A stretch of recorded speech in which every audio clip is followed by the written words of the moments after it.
All right, guys, welcome back to another episode of the Workbench, your resource rich podcast and newsletter for home service owner operators. Really excited to be joined here with Brian, who's the president and CEO of A Advanced Services in Seattle. As always, the Workbench is brought to you by Lead Truffle. Lead Truffle helps local businesses convert website traffic and missed calls into paying customers using 24/7 AI powered texting. Brian, thank you so much for coming on. I'm sure you're busy being the Yeah. CEO of a big multi service home service company, and really excited to dive into your background and story. But yeah, just for the folks listening, can you give us a little background on yourself and who you are? Yeah. Brian Cross, CEO of A Advanced Services, little background, born and raised here in Seattle, Washington, went to college at the University of Washington and had a short stint in the corporate space, but grew up in the trade. So my parents owned a commercial development company and grew up doing everything from roughening plumbing, roughing electrical, tearing off squares on a 610 612 pitch. Um, I've done it all, and then when I was in corporate America, saw that there was a need. My wife and I were selling a house, and we were really having a challenge getting a contractor to come out and literally just change out one of the breakers. And it took us about 2 weeks. She spent probably 6+ hours on the phone just trying to get somebody that was licensed, that was reputable to come on out and just perform that work for us. And actually, it stalled the sell of that home at that point in time. Was when I thought, hey, there's a really good opportunity here. If you could build a company that was honest, that provided a really high level and a high quality of work, and if you showed up and built value, I thought that just that alone would be a really good business model. And as basic as that sounds, that was really the premise. And at that time, that was actually the start of Pinnacle. So Yeah, so let's before you got brought in as president and CEO of A Advanced Services, you were saying that you actually started your own home services company as an owner operator, scaled that up to 140 employees, and then eventually sold that. So before we get into what you're doing today with A Advanced Services, can you tell us the story of building and selling a home services company like that? yeah, absolutely. So the company again, I was at the time I was working for Johnson Johnson, so very engulfed in that corporate space, and truthfully didn't love it, but it was where I found myself, and I was growing through that company. I've always had a desire and I've always had a love for the trades, and I for some reason I've just loved the fact that you could create something. Typically, your customer, right, when the value and the product matches what they were hoping that they would receive, that outcome is a really cool thing. And so, like I said, we had a challenge selling a home, and I started doing work on the weekend. So I sold my truck. I bought a van, a little Chevy van that you see driving around, and it started with literally roofing repairs and some roof maintenance, some gutter cleaning, window washing, things that the cost to enter that vertical was pretty low. And because I have a background in sales, what I was doing is when I would land on from a business trip, I would land at SeaTac. On that flight, I would strategically plan on the way home doing sales calls. So I never missed out on my time. And so I did sales calls. I called large commercial buildings. I called on a lot of property management companies, and then if there were quotes that came in over our website with residential customers, I made sure to do those quotes on those drives home. And that was how I maximized my time and grew that business. And we grew. We had a phone set up at the house, and my wife would answer the phone. She did everything from answering the phone to the bookkeeping at the very beginning. But the thing grew so darn fast and we just scaled it, that then we outgrew the home pretty quickly, and we leased a space and continued to grow it. We ended up acquiring an electrical company and a plumbing company and continued to grow all of those verticals. What was the early days of balancing both corporate America and a home services startup, essentially going from 0 to 1. What was it like trying to balance those 2, and how were you able to find the mental energy and time to gotta give both of those, everything they needed to be successful? Yeah, I think balance was the one thing that I probably lacked, to be truthful with you. So I will say, and I've spoke on this topic at UW at a class. Uh, when I got Pinnacle going, because I didn't have the ability to leave my job, so I had to find a way to marry both of them together, and the only way to do that was I had my 9 to 5 job with Johnson Johnson, and then I had what I called from 5 to 9, and so I was leaving that job, and then I was fully engulfed in this company that I was trying to create. And so there was a balance. I did work 395 days in a row. My wife and I still joke about that. I don't know how, uh, we sold ourselves at the beginning as, and actually all the way through, to be truthful, we were always a 24/7 response company. And inevitably, the first year, those emergencies came through when nobody else answered the phone. And that was on Thanksgiving, and that was on Christmas Eve and Christmas Day.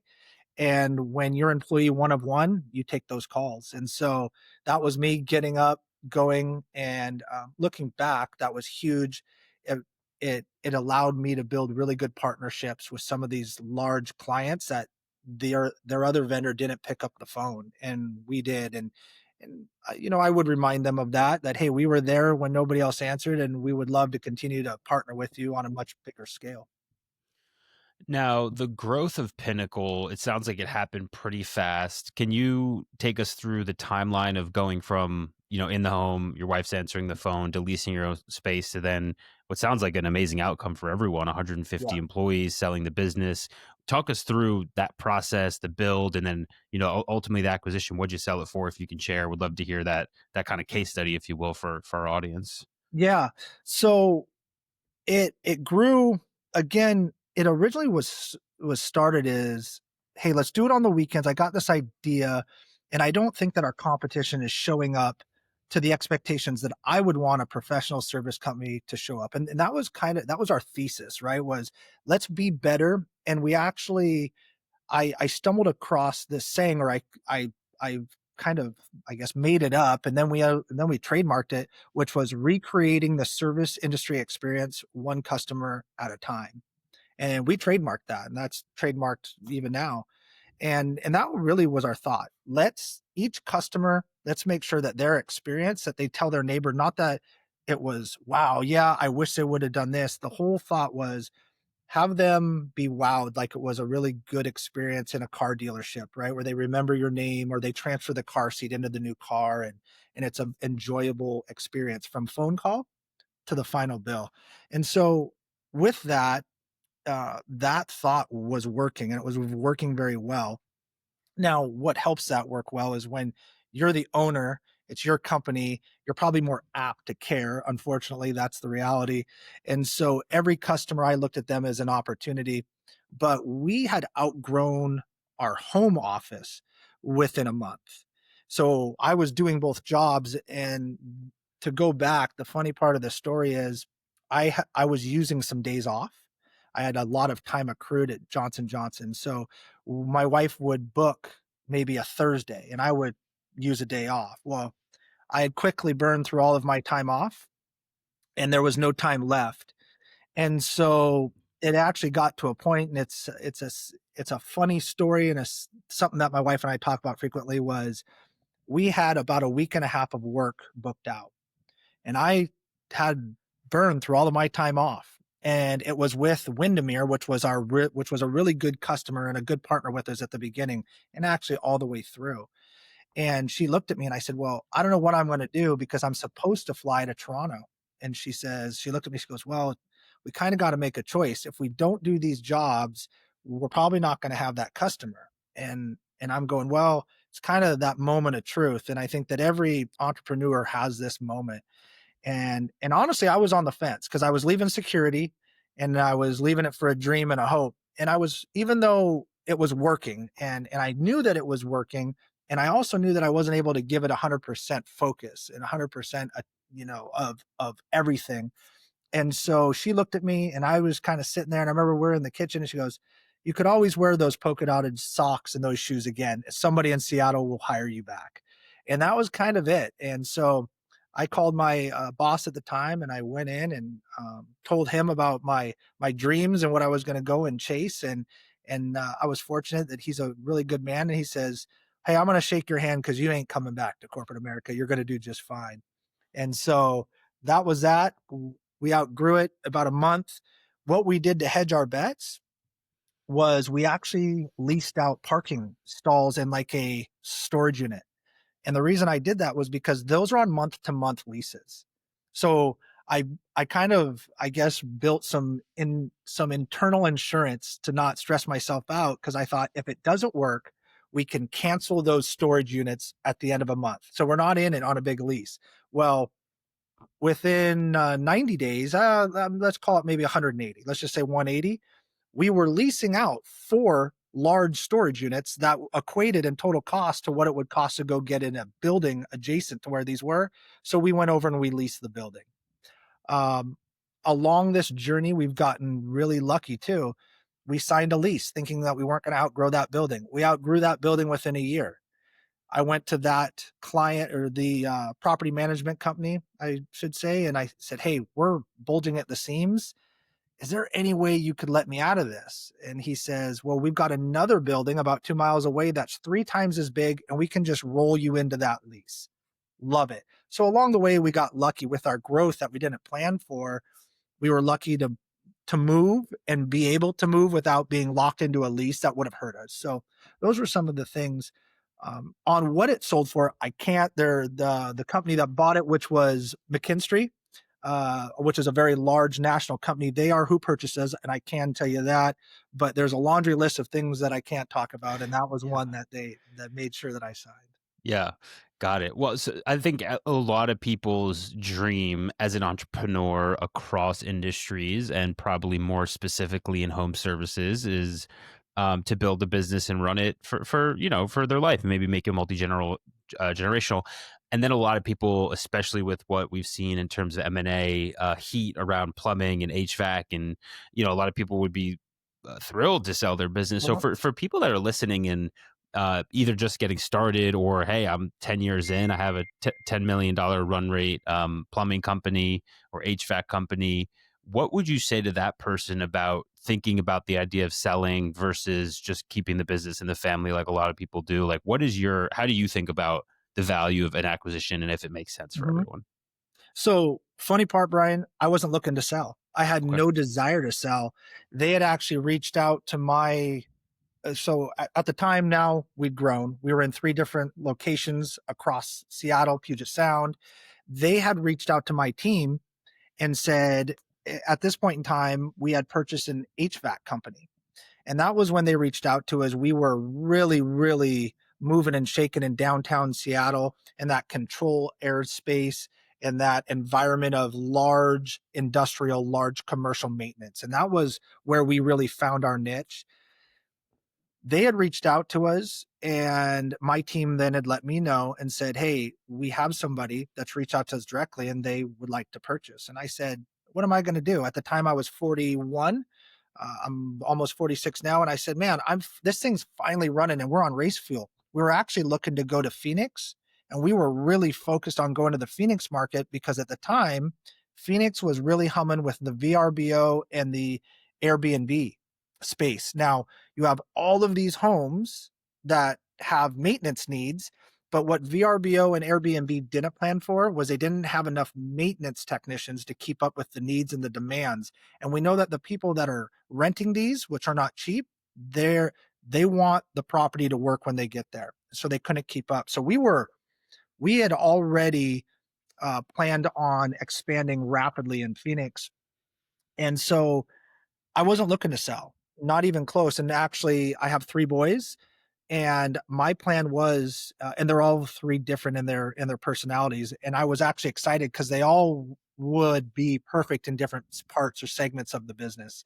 One is more of the book smart, and one is loves the trades, and then the youngest one, who knows where he would have ended up, but he would have been in there somewhere. And so I wasn't looking to sell.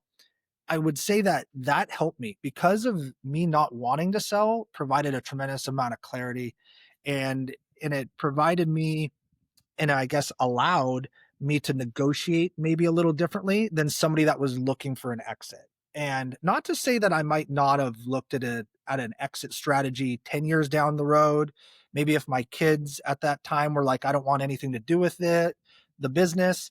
But at the time that I was, that it sold, it was the furthest thing from my mind. I was looking to scale the company. My goal was always 100 million. That was my goal. I want this thing to be $100 million company. How I came to that number, I don't know. I just thought, hey, I want to double what we're doing, and when we get to that double, I want to double again. And so, to touch on, I guess, to circle back on your question, we were fortunate, or I guess we were diligent, maybe is a better word to use, on we always ran an honest business. And I think where a lot of entrepreneurs or a lot of service industry companies do is they get caught in this run it through the business game, right? You can run it through the business. And there's massive upside for being self-employed, for being an entrepreneur, that you can run things through the business. But there's also a point where you're taking race fuel out of the business. And as we grew, my wife's background was in banking. And so our books, our finances, everything we did was to make sure that the business wasn't starved of capital, which is the race fuel, and to make sure that the business was always in a position to acquire, to get the assets needed or grow and be mobile, and never to be stifled by a lack of capital. And mind you, we never, ever, ever went outside for capital. We never had a capital injection. We grew it organically. There was M&A, some very small ones that we did more for the licensing side or to get the technicians, but it was never beyond that. And so, um, a little bit unique there that I wasn't looking to sell. Wrapping up the Pinnacle piece, anything you can share around like summary of the core services and the ending revenue for that business? I think the more we can make it real for the audience, the better. So I know some things probably don't want to or can't share, but just kind of a wrap up of that, and then we'll move into the AA advanced service. So yeah, what were the ending business units and some of the revenue there, if you're able to Yeah, share? absolutely. So we started again with that exterior focus, right? So the verticals we had was roof replacement and roof repair. We had a plumbing division, we had electrical division, we had what was called our commercial division, and that handled all of the industrial or commercial TIs and build outs. And that also allowed us to get into that commercial maintenance space, right? So might be a leak at a water fountain. It might be new carpet squares in a large Amazon building. That allowed us that. And then at the very end, we bought an HVAC company. So that was, and which is what made up Pinnacle Maintenance Group. And all of those verticals benefited from the next vertical's success. And our goal was really, if we get a customer, we don't ever want them to feel as though they gotta call somebody else for a maintenance or service need. um, when it was all said and done, Pinnacle top line revenue was 48 million. And you're challenging my memory here as far as the verticals and their individual revenue per vertical. um Gosh, you're really testing me on this one. It's been a Yeah, while. even rough breakdowns. I mean, Yeah. was one of uh them bringing in 90% or No, no? Okay, no, they were all pretty. HVAC was very, very small because we had just acquired that. So yeah. that was more of a play to get some other customer bases. But our roofing division, which was commercial as well, that made up about 27%. And then all of the other divisions were pretty even across the board. So they took the remaining balance, and they peaked and they valleyed by the season as well, too, right? So roofing died down, obviously, here in Seattle in the winter months, but our roof repair division picked up. And then, ironically, our interior division picked up because if there's a roof repair, typically you have damaged drywall, you have some You have some work that can be done to fix the repairs inside. And so our interior division benefited from having that roofing division too. You hear people brought in as CEOs a lot at Fortune 500s and bigger companies. I have yet to talk to someone for the Workbench who maybe they bought a business, but I haven't heard as much or really at all, if I rack my memory here, about someone being brought in as CEO of A Advanced Services or any home services company. So, Brian, can you walk us through, like, you kind of won the game. I think most people, if they could build a $50 million business and sell it, they would probably say game over and unplug the controller and feel like they got their win. So, what about the A Advanced Services opportunity interested you? How did it come about? And how'd you end up now being CEO of a new home services company? Yeah, so I could tell you what's funny is I think all of us in the US, we're all wired for this number 65, right? I'm going to retire and I'm going to have a margarita on the beach somewhere. And so my experience is pretty unique. I got to get in this time warp machine and I got to see what retirement looked like. And of course I was absolutely thinking from a period of time, maybe I'm done. I have three boys, 18, 16, and 8. So they're across the board and they take a lot of time. My wife and I were like, hey, what's next? And one thing I did know is I was pretty certain that I didn't have it in me to start something from employee number one again. That was a lot of work and a lot of stress. And so for that reason, I felt though that just wasn't on the board. And so, the consulting thing landed just kind of happened. So I people were calling me, and much like what you just said, hey, how the heck did you do it? How did you get there? That's crazy. Can you give me some advice? And so I was doing this throughout the summer, and I thought to myself, man, I paid a lot of tuition, and I paid a lot of time, and man, a lot of blood, sweat, tears, and so I'm going to charge for this because I had to learn it the hard way. And so the consulting company happened out of just happenstance. It just I wasn't looking for that, and it landed. And I thought, well, if I'm going to do it, I'm going to start another company. So that was consulting. And I had a lot of fun with that. A couple things, right? You sell a company, and we did well with that sell. But one thing with me, and just for myself, is I'm a very competitive person, and business allows me a space to compete, and it allows me a space to mentor, coach, build cultures, build teams.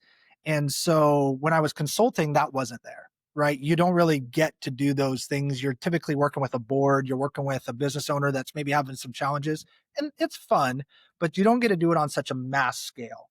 And so touching on that quote unquote retirement, portion, one thing I learned, and there was a lot that I learned through the purchase and this buyout, was I can never retire. It's not good for me. I like to be busy and stay competitive and stay sharp and keep my mind working. So I knew that I was going to get into something through that consulting. My name was thrown into this hat, or they reached out to me, and ironically, timing is everything.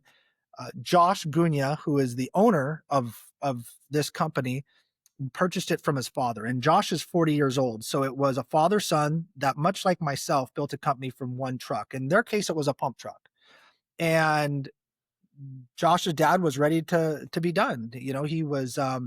He had built the company with his son, and he was ready to he really was ready to retire. He says, I'm done with this. So Josh, like a lot of service companies or a lot of second generation businesses, and the data will tell you this, the son or the daughter is typically pretty focused on operations. And the husband, or I'm sorry, the father and the mother are typically, because they're the visionaries, they're building the business and they understand the business. But they tell their kids, for you to run the business, you got to go out and you got to know our product and you got to know what got us here. And time goes by. And when the time goes by, what typically is not taught is business practices. They don't understand EBITDA, they don't understand margins, they don't understand burden rate, they don't know or where to look for where the leak is in the boat. And when your company gets to the size of 10 million, 15, 20, 30, there's a lot of inertia. And there's a lot of things that could be going wrong. And when you catch them, the ship's way too far out to sea and the damage is done. And so in this case, Josh, who will tell you this, he doesn't like being in an office. He'll tell you he is an operator. That's what he wants to do. He'll tell everybody, "I like playing in the dirt. I hate the inside of a business." So, um, I give him a tremendous amount of credit where he reached out and said, I want A Advanced Services to go multi-state. So I want us to get out of just Washington. And right now, A Advanced Services is the largest privately held family-owned wastewater company in Washington, Idaho, Montana. So we're a big company. And Josh has said, I want us to go to other states, whether that be Texas, Arizona, Florida, Montana, Idaho. We're looking at all of those right now. Come And on down to so, Austin. right, yeah, down there too. And so, so that's how it got here was he saw that I grew something, and we had numerous conversations. It took a while and to understand what his vision was, and he wanted to know what my vision was. It's unique, right? I'm running a family owned company, and the family still works here. And so, and I'm not part of the, their family. I mean, I'm part of this family, which is our company, but not a direct member of the family. And so that's been unique, and it's been fun too. Big picture, if your boys came to you, personally, I'm a software entrepreneur. I'm vaguely familiar with the day to day of a home services company, or rather, what it's like to run one. But I talk to home services companies all day for my business. But I've always worked in software. I'm a tech guy. It's where my interests are. It's where my life is. If your boys came to you and said, "Hey, Dad, I'm graduated college and I have this offer to go start as a entry level coder or entry level software salesperson at a reputable startup, or I can go be a technician at a trades company." Like, you've seen this world, you worked in the corporate world. What would you say to your son or any other young person out there who's trying to balance maybe a more white collar career path versus getting into something like the trades? First and foremost, I think that you're going to be successful if you're passionate, and I can speak to me because it's what I know. When I have not been passionate about something, I'm given 75%, even though maybe in my mind I think I'm given 100. I'm just not. And so I think that if somebody's genuinely passionate about whatever that product, whatever that segment is, whatever that industry is, if you're passionate to the point that you can lock in and you want to know about your competition and you want to know about your competition's competition and you want to know about your product and you want to make the industry as a whole better, and typically that's where that passion comes in. I think that that's where success finds itself. And so, if and I have three boys and they're all very different, right? And so I would say my oldest son Caden, he's not as into the trades, right? And he wants to maybe pursue maybe being an attorney. That's his path right now. Now he saw that because he saw the relationship that I had with our counsel that worked in house with us. So I do credit the trades for him seeing where the value is of having that skill set in the trades. But I would say to and three boys, they're all so different. I think that my middle boy will be in the trades, but first and foremost for me, I just tell them all, find something you're passionate about and engulf yourself in it and be the best in that field, and the money will follow. It just does. I think if you're chasing money, and kind of goes back to what you talked about, was my strategy to sell? It never was. And I think that was maybe why it did, was because I was more concerned about building a company that was reputable, that was honest, and that was the best in Seattle. And by default, people wanted it. And I don't know if it would have got there if my goal was just to sell it, because I would have not maybe put my heart into it in the same way. A big theme right now, Brian, and I want to get your perspective on it, is that AI is coming for white collar work in a major way, whether you're an Mhm. attorney, a CPA, marketing copywriter. And I think there's some truth to that, although I think humans using AI will replace humans not using AI before AI replaces humans writ large. But that being said, for someone who's there's just a lot of heat around the trades right now. It feels like it's a very defensible business model in light of AI. There's a lot of private equity investment going into it. Just general reaction, like what's your sense right now, wrapping up here for the home services market? Do you think it's a great time to get into it? It's a horrible time to get into it? What's your finger on the pulse as a highly experienced executive in this industry around the state of the trades industry? Well, so that I could speak on this for quite a while because I'm very passionate about the trades. Yeah. So I think the trades are the best bang for your dollar. And what do I mean by that?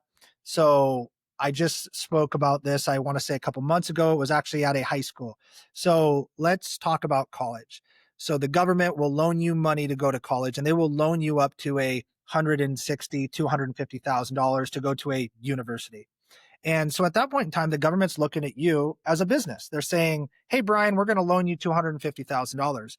But what I find funny about that is that if you loan somebody money, in most cases, if a credit card loans you money and it doesn't work out, worst case scenario, you could file for bankruptcy and that debt is said wiped off. But the government doesn't trust the business that is us that much, because if you file bankruptcy, there's only two things that don't leave, and that's your tax debt and that's that student loan.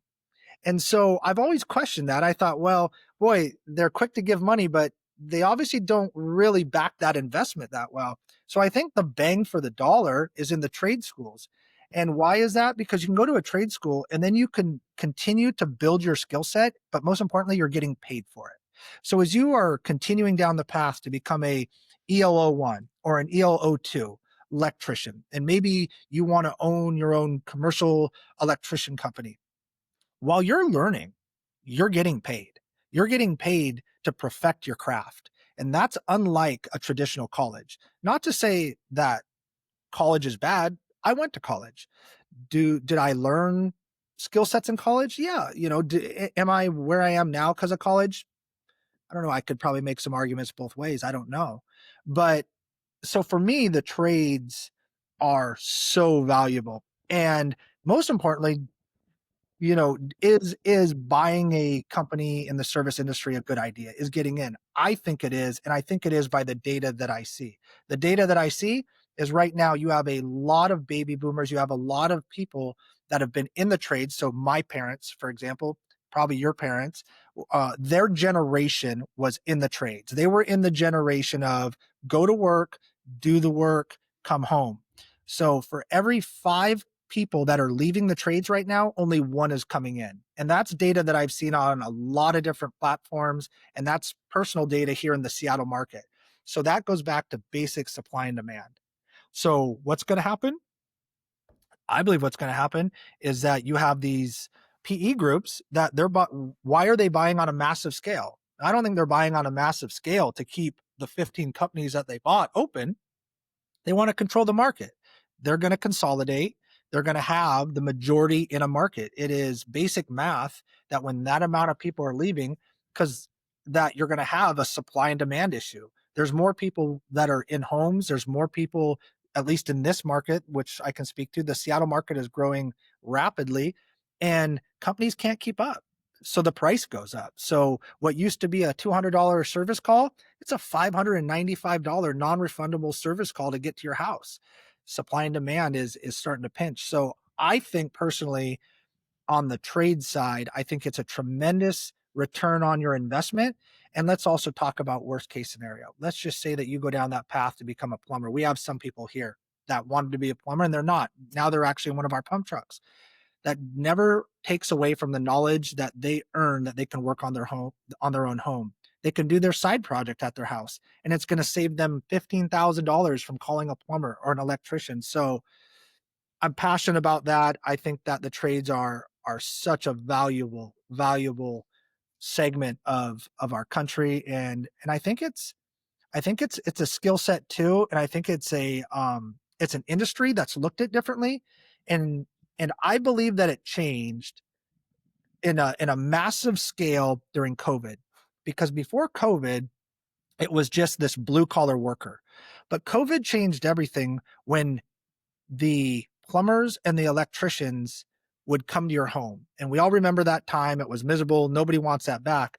But when your hot water heater was out, you would have a plumber show up to your house. Most of the time, they weren't even wearing a mask. And they're like, I'm going to get your tank replaced, or I'm going to get this turned back on for you, or I'm going to figure out what's leaking. And they'd show up quickly. But all the meanwhile, most of us couldn't even get into a clinic.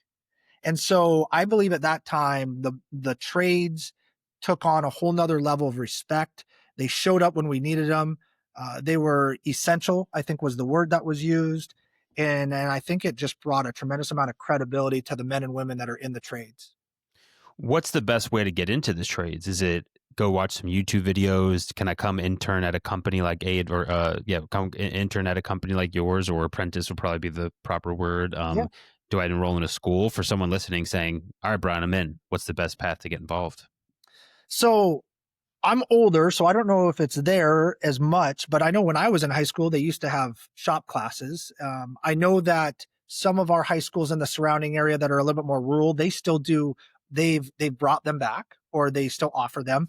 So I think it's finding finding maybe a segment, or finding one of the for us divisions here, right? Because we have plumbing and electrical, but finding what do you like. So if you're not math heavy, being an electrician might not be your thing, right? That's pretty math focused.